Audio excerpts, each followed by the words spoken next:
You're listening to the American Democracy Minute, keeping your government by and for the people.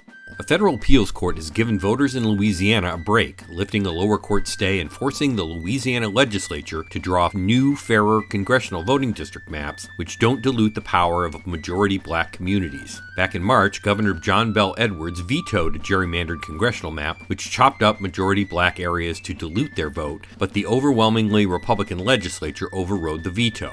The Washington Post reports that Bel Edwards argues that there should be 2 majority black districts out of 6, because the state is 2/3 African American. Lifting the stay may only be temporary good news. In its statement, the appeals court panel urged a full appeal, citing weakness in proving that the map was a racial gerrymander. They signaled a willingness to hear the full case in July. Meanwhile, Bel Edwards last week called a special session of the legislature for June 15th to the 20th to draw new maps. Louisiana's Republican Secretary of State, Kyle Ardoin, is at odds with his Democratic governor, having argued that the maps weren't really gerrymandered. Ardoin says he will comply while the ruling is in effect, but it's unclear whether Louisiana's legislature will appeal to the U.S. Supreme Court.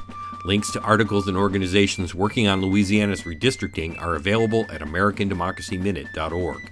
Granny D said, "Democracy is not something we have, it's something we do." You're listening to the American Democracy Minute, keeping your government by and for the people. It's not only the January 6th committee who has questions about security breaches after the 2020 election.